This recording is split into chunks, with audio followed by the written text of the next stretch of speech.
Hola, Zo. 당연히 신뢰나이다. We will begin with the opening prayers.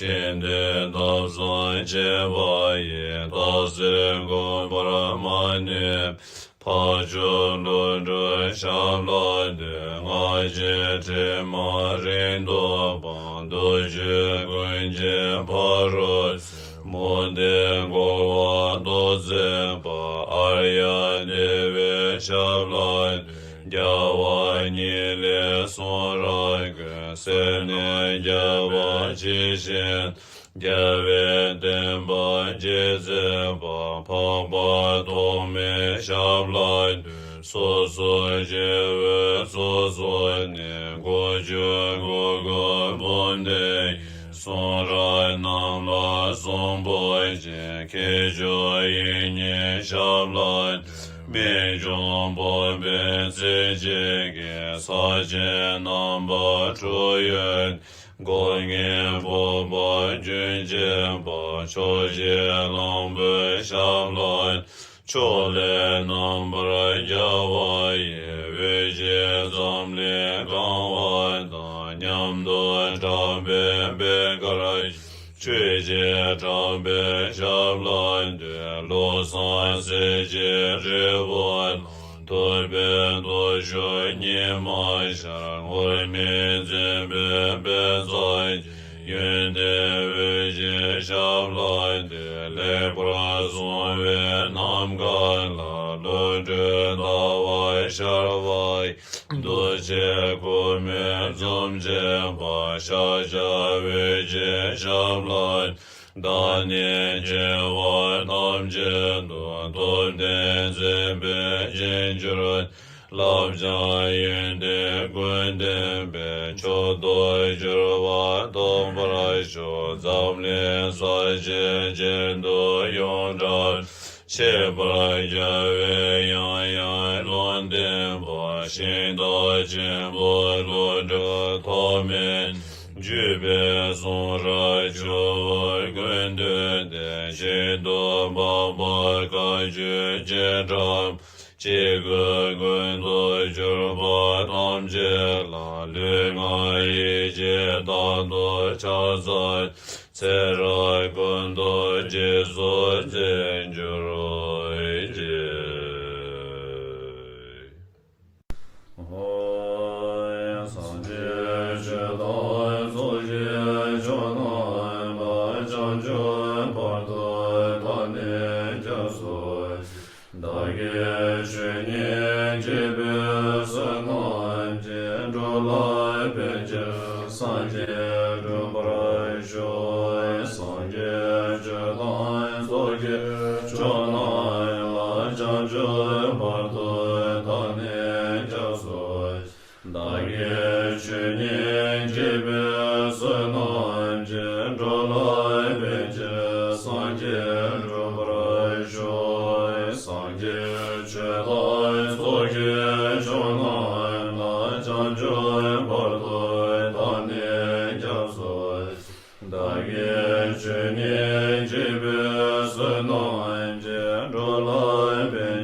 Lo ye je da je da je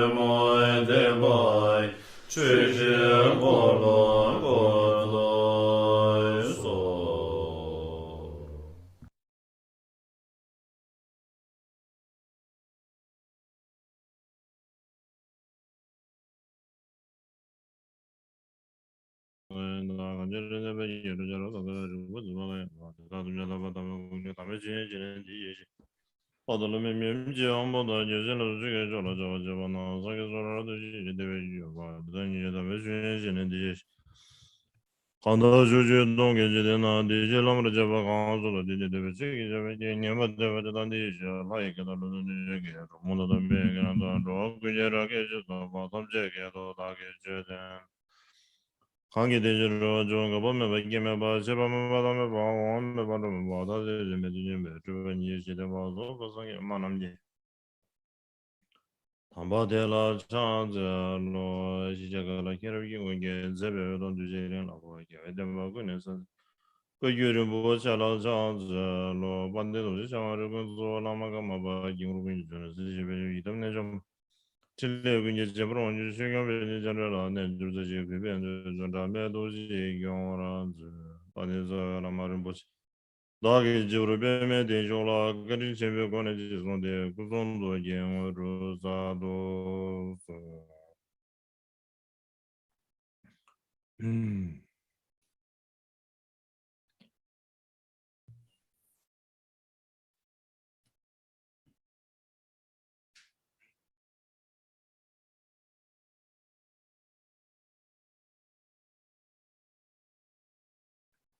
hola so 다 되려요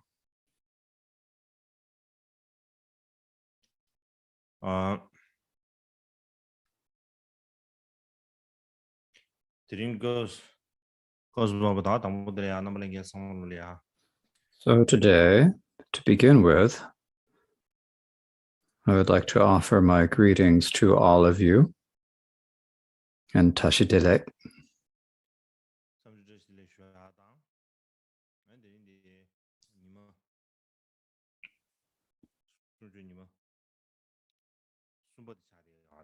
So today is the third day of our teachings.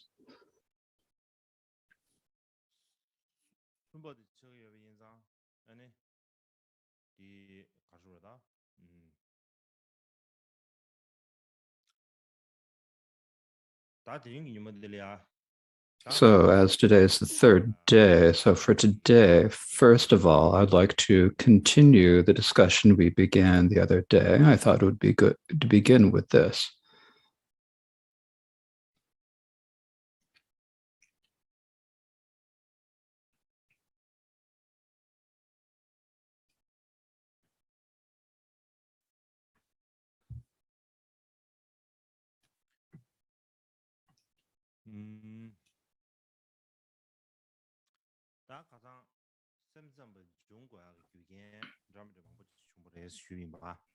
Yesterday, I mentioned that there are many different conditions that led to the development of the mind only. And among them, I thought that if we chose 4 and introduced them, then the first of these was the general tendency of the Buddhist view towards a view of only mind or primary state of mind. So this is the general idea that the mind is primary or the most important. So this is a general direction that Buddhism was heading. And the second was to determine a basis for samsara. During the period of the schools,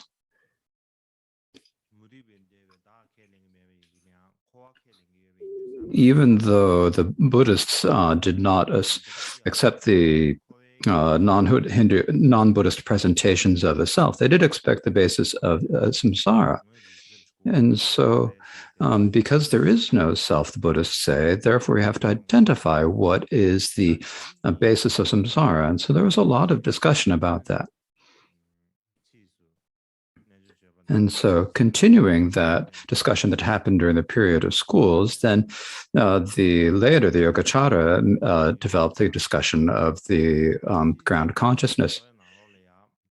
Now, the third section was the question of the new way of understanding the Prajnaparamita Sutras. Now, the Prajnaparamita Sutras speaks quite a bit about the view of emptiness.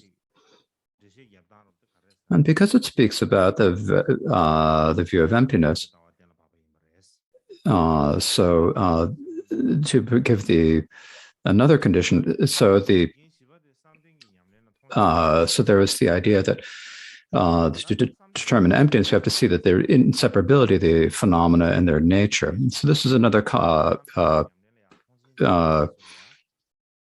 was another condition for the development of the mind only. And so the third was the high regard for the practice of dhyana, the yoga of dhyana. And so this happened because of the yoga, happened because of the appreciation that yogas had, the great high regard they held for the practice of yoga. And because of that high regard, they developed their own system of explanations. And this was another condition that led to the development of the mind only or yogacara view.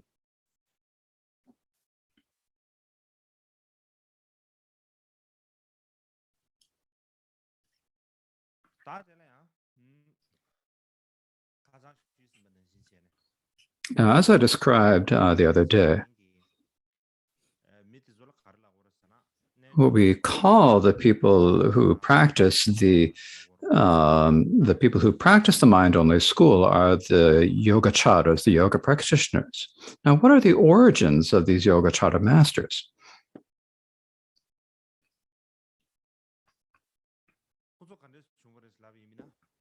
The way their origins can be described as this.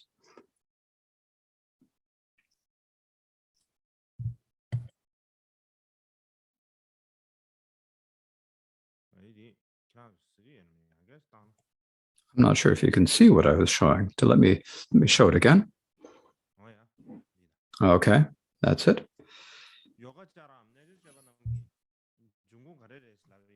So when you talk about what is the origin of the yogacara, first of all, it's important for us to have an understanding of what the word yoga means. So when you talk about the word yogacara, the word yoga there, on a broad level, yoga means dhyana or samadhi or visualizations of deities and other practices, all other practices where the mind is focused one-pointedly. So on this wider perspective, we could say that all Buddhist practitioners can be called yogis. For example, like Milarepa. We're talking about as like the crown jewel of all yogins. Sometimes we speak about him like this, right? We're talking about as the Lord of Yoga. This is a name that we call him. But some people these days think that when we say yogi, that we understand it as being some sort of a lay person. People think this way, but the word yogi doesn't necessarily refer to householders and lay people. Instead, it refers to people who are practicing dhyana, people who are focusing their mind one-pointedly on practices such as the visualizations of deities. If we call such people yogas, then if we think about it in terms of a broader understanding, there's nothing wrong with that. Now, it's not only in Buddhism, but yoga in the Hindu schools is also considered an important path of liberation. So this is their position as well. So in their practice, their primary meditation and practice is to join indivisibly with God or to come into union with God. So yoga can have the meaning of joining or joining indivisibly. So for this reason, even among the non-Buddhist practitioners, they also practice dhyana and samadhi and visualizations of deities. And so you could call them yogis or yogic practitioners, or yogacara. So there is a reason to call them that, but in later times, among us Buddhists, it's generally accepted that when we say yogacara, we're referring to the yogis of the mind-only school. And so this happened later in India, and it also continues to this day. So basically, when we say the word yogacara, we mean the mind-only yogic practitioners.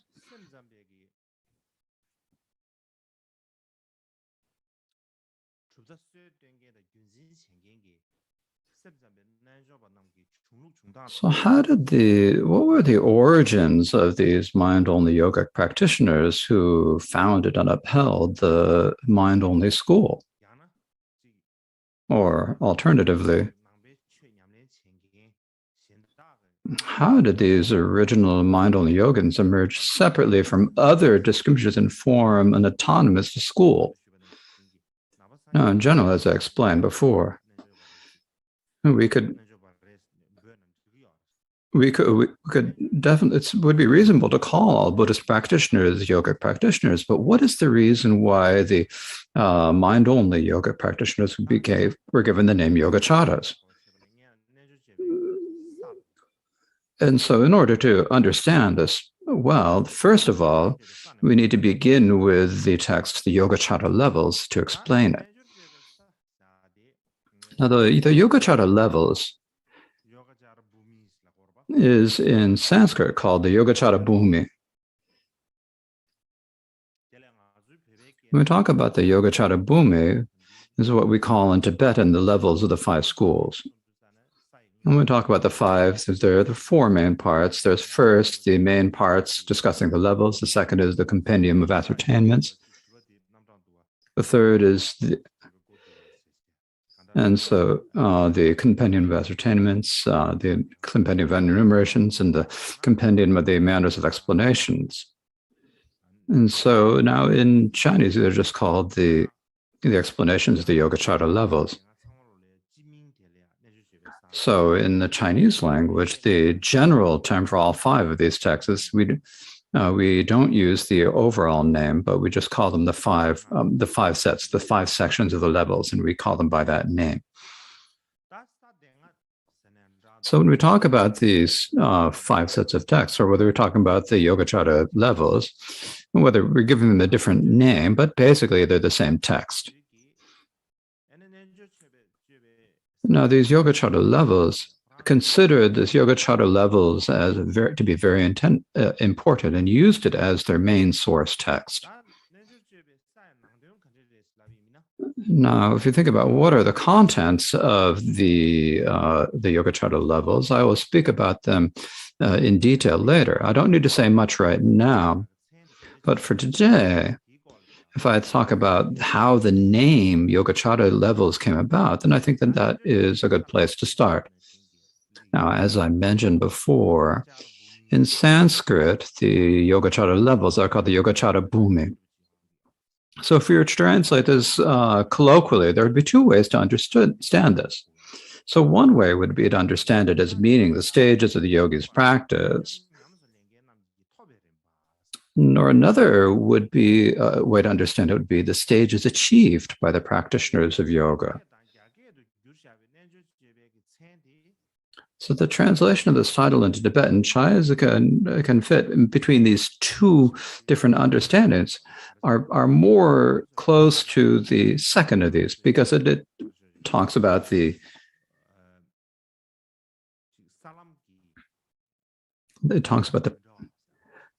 different levels, and the different order in which they achieve the different paths and levels. And so that's how it's understood according to the Chinese, to the translation of the titles in Chinese and Tibetan. But if you look at the actual text of the Yogacara levels, the earlier understanding is better. The understanding is the stage of the yogi's practice, because it talks about the different levels of practice that yogis do. So the earlier one is easier to understand. Now, the reason why this is so understand is that within the Yogacara levels, the first is the main text of the levels. This is the first of these, the 5 sections. Now, within the main text on the levels, it divides the main practice into 17 different levels or stages, 7 different sections on practice. Now, the first 2 of these are, and what these are is first the level associated with the 5 body with the 5 consciousnesses and the level of mind. And so what these 2 levels speak about is the general way that the mind works, the way the mind operates.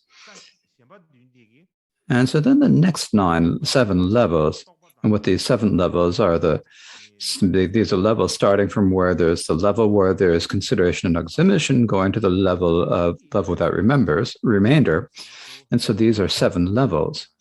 And what these 7 levels introduce primarily is the stages of dhyana meditation.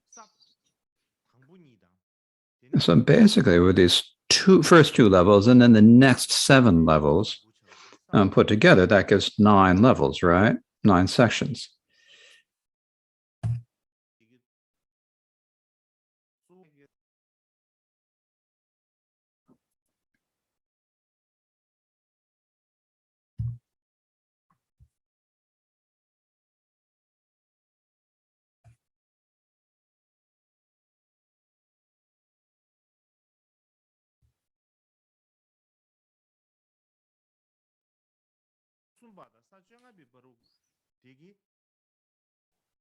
So the next 3 levels, the 10th through the 12th, and teach primarily on the 3 trainings. And these are the stages of yogic practitioners' trainings. And then the next 3 levels, the 13th through the 15th, teach the presentation of the 3 vehicles because of practitioners' various inclinations. So different practitioners have different ideas and inclinations. So they're the practices of the listeners, the Pratyeka Buddhas, and the Bodhisattvas. So these are the next 3 levels. And then the last 2 levels, the 16th and the 7th, teach the fruition that is to be attained. And these 2 results or fruitions are nirvana with remainder and nirvana without remainder. And so when you divide the whole thing, then it's talking about 17 different levels, right? And so the early 9 levels talk about the object of the meditation, the focus, the object of the yogi's focus, and then the last 8 levels teach the stages of conduct and fruition, the methods of practice primarily. So for these reasons, when we read the Yogacara levels,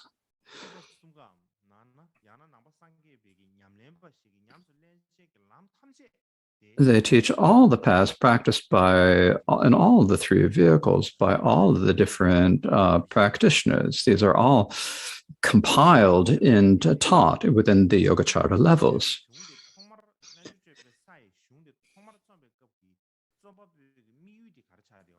So then, what is the aim of the author in writing this text? It was originally to write a text that had the vast aim of compiling and in one text all the stages of Buddhist practice. Similarly, when we talk about yogis in the Yogacara levels,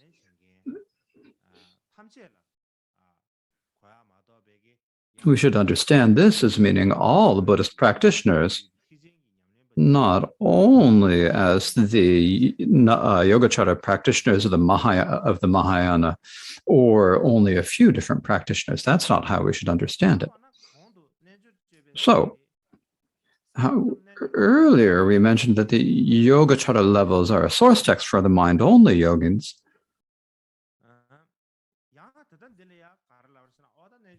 So then what are we saying then is, but then we said, the Yogacara levels teach the practices of all 3 different vehicles. So why is it? So the yogis then include all Buddhist practitioners. And so isn't this kind of contradictory, the fact that it's a source text for the mind only? But if we think about the reason or why it is called the source text for the mind yogins, then you see that there are different reasons for this. From one perspective, when we talk about the time when the Yogacara levels was first written, then if we think about it in terms of the original intent of the authors, they had the intention to compile all the Buddhist methods of practice in a single text, and we can deduce that this was their intention. And so then when we emphasize this reason, then we can understand that Yogacara could be understood as meaning all Buddhist practitioners. And so it's important to keep these separate. Otherwise, if you get them mixed up, then that does not work. Now, within the Chinese canon, right? Now, in Tibetan, we have the Kanjur and the Tenjur, the translated words and treatises, but in China, they don't distinguish the words of the Buddha and the treatises, and they're all included within a single canon with the three baskets. So within the Chinese canon, there are also some texts that are called by similar names to the Yogacara levels. So there are two additional texts that have the same or similar titles as the Yogacara Bhumi. And the first of these two was translated by the Western Chin master Dhammarakshita. And so the name of the text translated by Dhammarakshita was also called the Yogacara levels, or the Yogacara Bhumi. Now, the reason we say this is that at the very beginning, in the opening of the sutra, it says the sutra of the paths and levels of practice, translated into the Chin language, the levels of the yogas, of the yogic practitioners. Now, this is a sutra that was so now in the second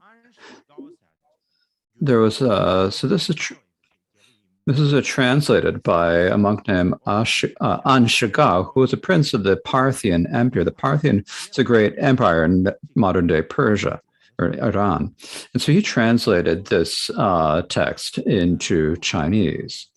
And so this is what this teaches primarily about meditations on repulsiveness and other types of meditation, as well as teaching about the points of posture and practicing these meditations. Where should we put our hands, how we need to have a straight spine, the gaze with the eyes, and so forth.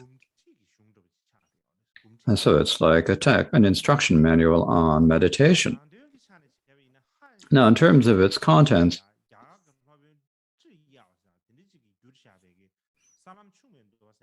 it is the same or is identical to the sutra on the lesser paths and levels translated by the Chinese master Zhi Yao of the later Han period. So that's the first of the texts that has the same name as the Yogacara levels. Now, the second was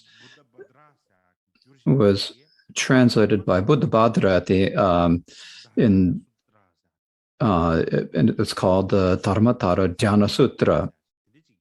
It's basically the practice of the sutra on the jhana of the Dharma protectors. And at the end of the opening section of the sutra, it says that it gives it the name the Yogacara Bhumi, or the paths and levels of practice.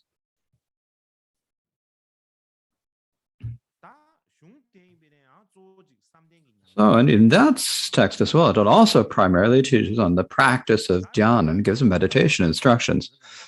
Now, the reason it's called Dharmatara is that the Dharmatara is the name of the author of the text. So this is the master Dhammarakshita, and so this is so he is given as the author as the text. So Dhammarakshita is given as the author of the text.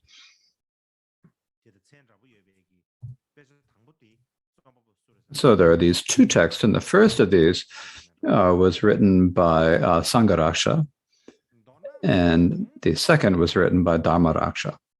And so in brief, because of these two texts have similar texts, now if we can look at what we can understand from looking at these two texts, is that the word, the Yogacara Bhumi, or the levels of yogic practitioners,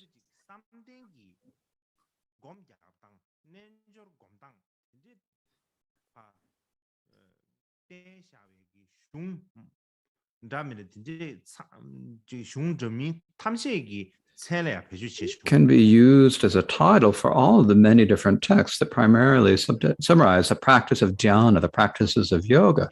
Basically, they're primarily talking about the practices of yoga, the practices of dhyana. And many such texts that teach this are could be called by by the name Yogacara levels. There seems to have been a tradition of doing this.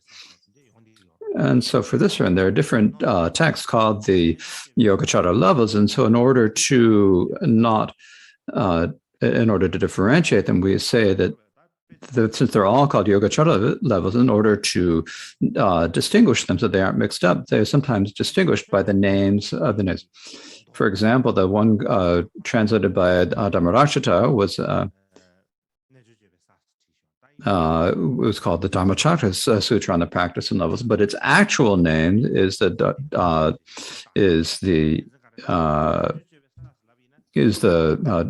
the Yogacara levels, but it's well known by the name Dhammarakshita's practice on the path and levels. And so when you add the name, then it helps distinguish it so it's not mistaken. And so for this reason,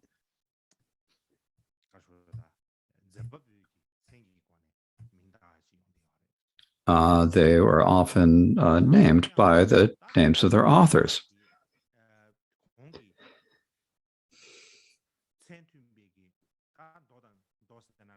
Now, when you talk about these texts, so you call them sutras or treatises, and we think their names, whether they're the authors, whether it be Dhammarakshita or Sangharakshita, they're both from the foundation school. They're both within the foundation vehicle. They're from the Sarvastivada school. Now, as I mentioned the other day, the Sarvastivada is, as I mentioned today, originally there were the two root schools, the Staviravada and the Mahasangaka. And so the Sarvastivada is a school that split off from the Staviravada school. It's one of the secondary schools. So for that reason, the two texts that have the similar title of Yogacara Bhumi that were translated into Chinese are possible. These are just summaries of the entire Sarvastivada school. Likewise, also in the main source text of the Sarvastivada, the Great Exposition, that this is the most important text of the Sarvastivada school. Within this word, the word yogi appears frequently. But in this text, when they speak about yogis, well, they primarily understand it mostly as meditators on repulsiveness. There's a meditation on the repulsiveness of corpses and so forth, right? That's what it's understood. Or as meditators on the four truths. Or it is the practices related to the four results of the spiritual practice. However, these days, the Sanskrit original of the Great Exposition is no longer extant. There's no Sanskrit manuscript. So we have no way to know what the actual original word that's translated as yogi was. So we don't know what it says because we don't have the manuscript. And so there's not really any way that we can know what the term used in Sanskrit for. However, the Great Exposition was translated by in total by Tang Xuanzang. It's not in Tibetan. In later times, there's a master named Chupak, and he knew Tibetan and Chinese very well, and he translated it into Tibetan. Now, among that, only a few sections. In total, there are 200 different fascicles or sections, and a few of them are missing, but most of it are there. It's a very, very large text, but if we want to understand the texts of the Sarvastivada, if we want to understand the view, then we need to study this Great Exposition, or what we also call the treasury of great knowledge. That is, we have no choice but to look for that, look through that text. Similarly, in Chinese, and there is the entire Great Exposition was translated by Tang Xuanzang.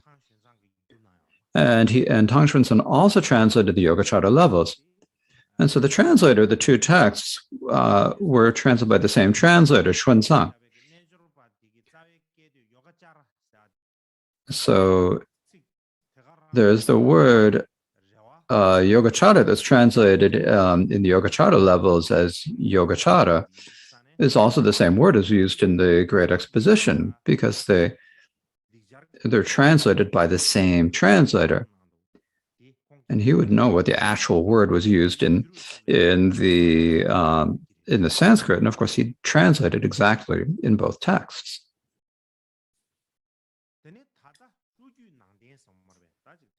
Now these days there's the southern transmission, that's spread to Thailand and Sri Lanka and so forth. There is the Pali canon. Now, in this canon, the word Yogacara basically does not appear. So for that reason, we can say that the word Yogacara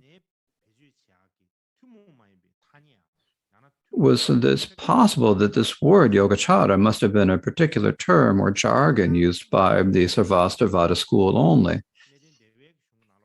Now, within the Theravada canon, there is the word Yogaavachara. There is this word Yogaavachara that appears in the Pali canon, and it's possible that it is related to the word Yogacara, it is said. However,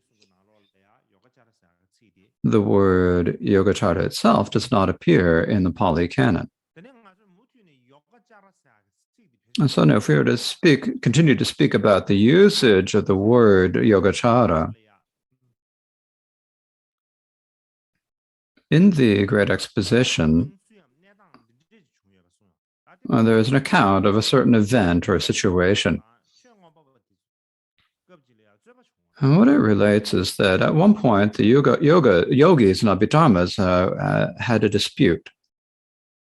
And the dispute was that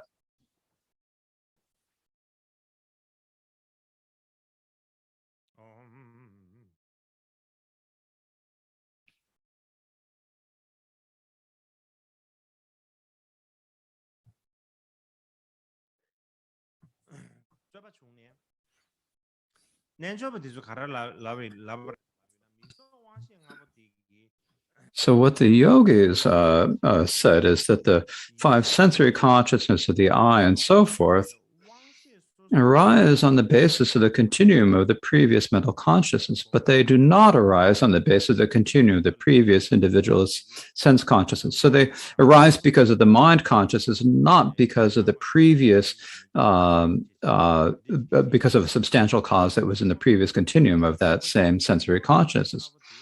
And the Abhidharma Mantas then objected to this. And they said that the sensory consciousnesses of eye and so forth arise in an uninterrupted continuum. This means that they say that the eye consciousness, for example, arises because of the continuum of the eye consciousness as its substantial cause.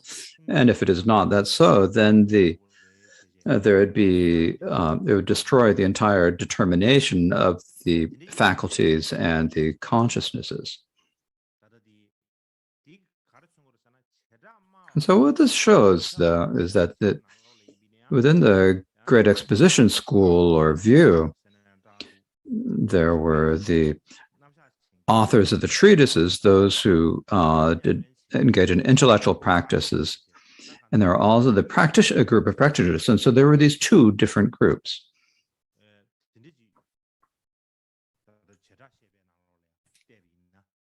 And so if we look at the Great Exposition, we can see this.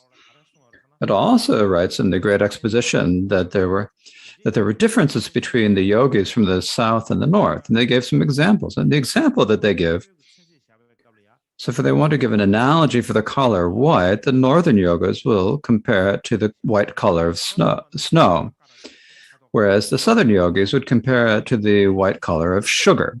And so this is another illustration of that. And so what we can understand from this is that among the yogis,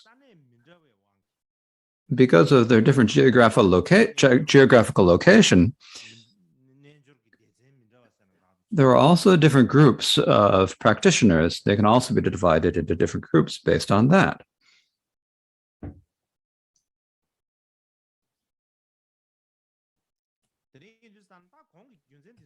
So if we look at these reasons that I just mentioned, we talk about the word Yogacara.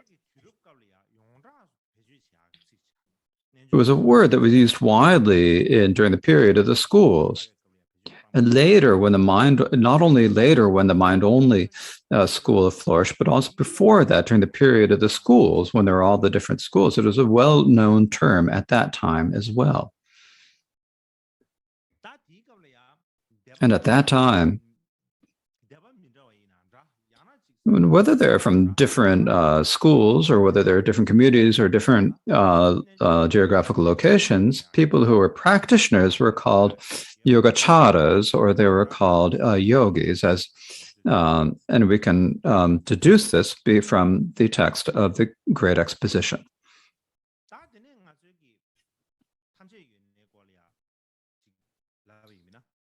Now, if we're to speak about the Sarvastivada school, the reason why we call this the Sarvastivada school, and the reason we speak about them is that the origins of the mind only is that they come out of the Sarvastivada school. So we need to speak about the Sarvastivada school. And within that, there were the schools of the North Indian school that were the most influential. And then the Sarvastivada school, the Sarvastivada was really the most important and the most powerful in northern India. So the most important school in northern India was the Sarvastivada school. Now, often we call these the Great Exposition. When we speak about the four schools, we say Great Exposition school. That is actually a synonym for the Sarvastivada school.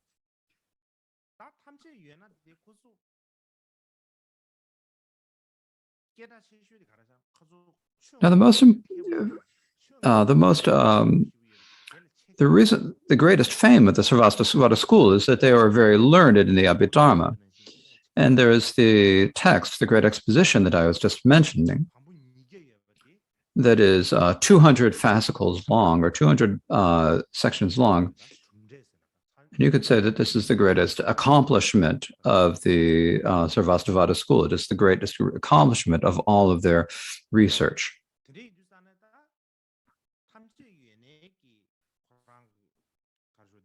And so for that reason, in terms of the Sarvastivada school, the masters of the Abhidharma were the most important of the Sarvastivada. Because when you talk about the Sarvastivada, you're probably speaking about the Abhidharma, and because of that they became very, the Sarvastivada became very well known. And so therefore the main personages in the Sarvastivada school were the Abhidharma masters. And so, but there were opponents to these Abhidharma masters, or you could say the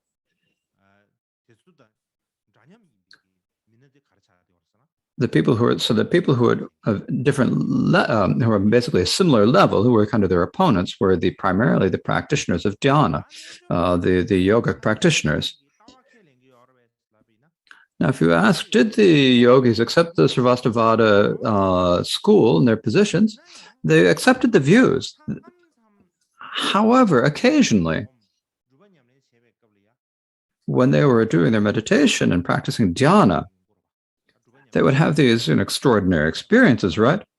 So, by practicing meditation, you develop the superior experience. And so, because of that, they had different ways of explaining the views. And particularly in terms of the presentation of the mind, the way the mind works, they had different views on that. That were a little bit different than the views generally held in the Sarvastivada school. And so that experience of yoga, or the yogic experience, is called the insight of yoga. And if you translate it from the Chinese, we'd call it the insight of yoga. So the superior insight, the greater insight into the greater experience. And so therefore it's called the yogic experience, or the yogic insight. For example, they had an all-encompassing samadhi of blue, and the way they explain this is connected very closely to the mind-only view that developed later. So these the 10 all-encompassing samadhis are, of course, described in the Great Exposition, and so among them, the all-encompassing samadhi of blue as explained by the yogis, is closely related to the mind-only view that later arose later. So this is another thing that we need to pay attention to.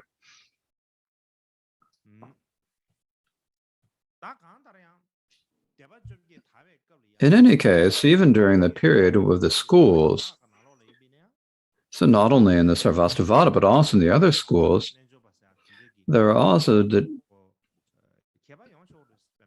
differences between the scholars of the treatises and the yogis.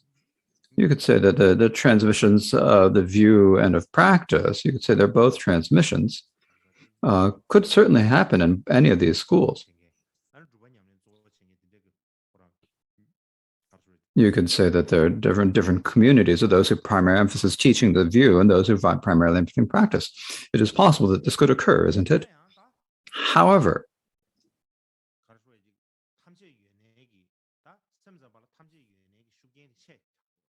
and so within the mind only, the Sarvastivadins had the greatest influence on them, because when you take a look at the time of the period of the schools, the way they developed their view and their presentation, if you look at the way that presentation of the view versus the others, presentations of other schools, or if when you think about the great influence of the Sarvastivada school in northern India, if we look at various other factors and situations,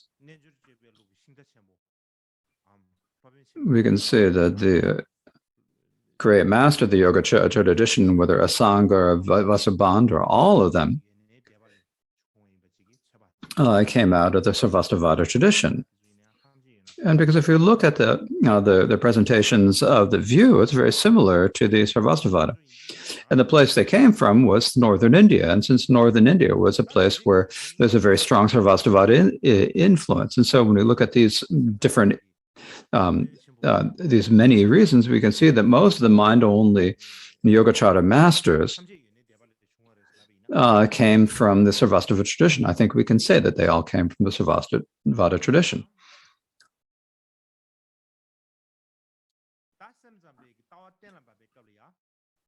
But when they were determining the mind-only view or establishing the mind-only view, do we say, did they primarily continue the Sarvastivada tradition? We can say it's not necessarily so that they did. Because as I said before, within the Sarvastivada, there's two different groups.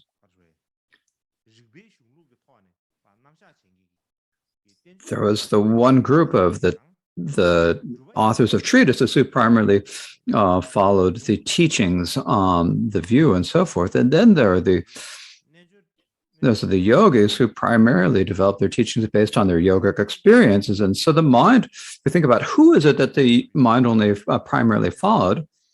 They didn't follow the authors of the treatise. They followed the yogic practitioners. The yogic practitioners taught based upon their own experience, and so they followed them.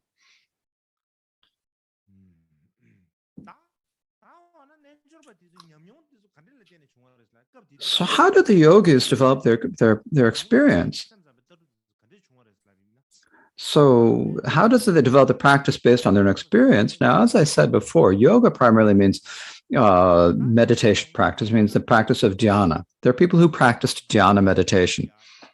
So during the time of we're talking about the end of the period of the schools. At the end of the period of the schools, not only was there practice of the foundation vehicle dhyana, but also the Mahayana dhyana practices, the Mahayana dhyana practice flourished as well. And in addition to that, there was also the view of emptiness. And so in particular, there are these, once the Madhyamaka view appeared, there was also the view of emptiness that spread widely. So the yogic practitioners practice the Mahayana jhana and the view of emptiness, and they become the Mahayana yogis. And so they became called the Mahayana yogins. They meditated on Mahayana jhana and the Mahayana practice of emptiness, and so they developed the insight of the Mahayana. And so the way these Mahayana yogis practices, the reason they had a different practices is that they meditated on everything being mind only. And so for this reason, the Mahayana yogas, or the mind only yogis, If we talk about their origins in general, it is that.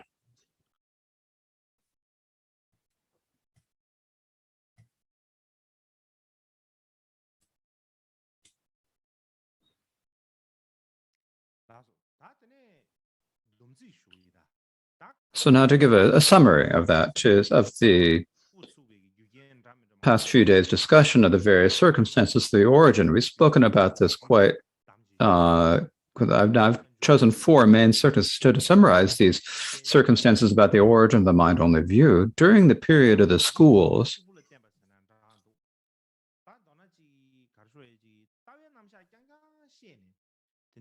they primarily used logical texts and philosophical arguments to establish the view. And in this situation,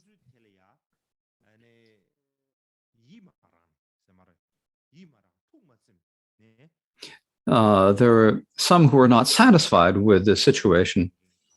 There are many practitioners who are not satisfied with the situation. And the reason for that was, when you're doing practice, you incorporate it in your experience, and you actually, in your being, you experience it. And if you instead only think or use inference and use logic, then there's no point to it, they feel.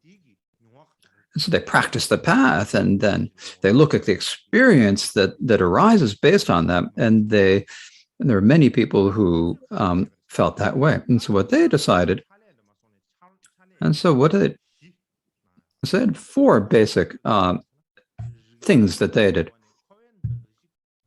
The first thing that they did is they logically investigated the basis for the projections of samsara.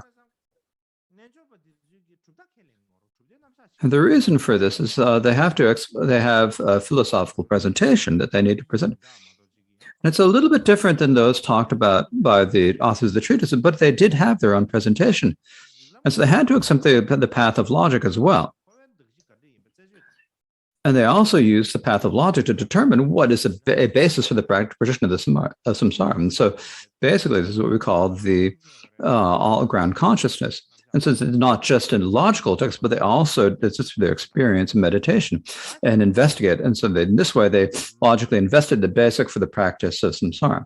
The second is that they used the scriptures, such as the Avatamsaka Sutra and other words of the Buddha, in order to prove that all phenomena are awareness only, or mind only.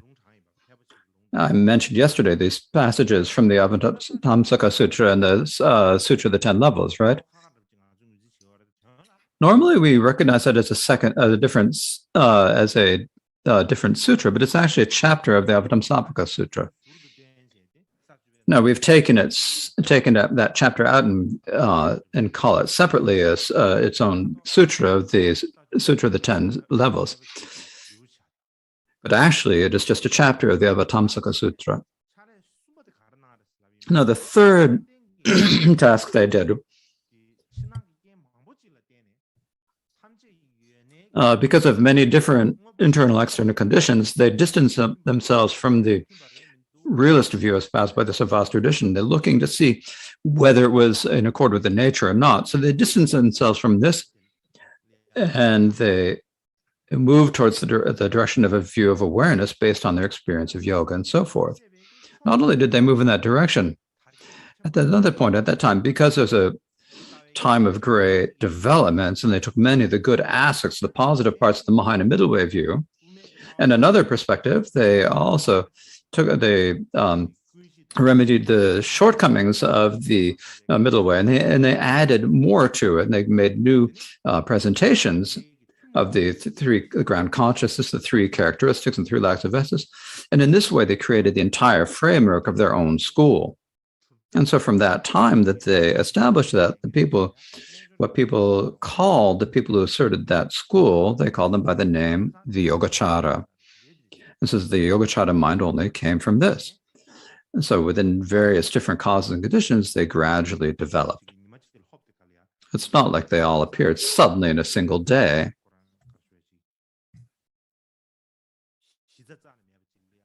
It's like yesterday there was no basis for this of the mind only, and then today all of a sudden, with coming from nowhere, there was a mind only school. It's not like that. So now we will take a half-hour intermission.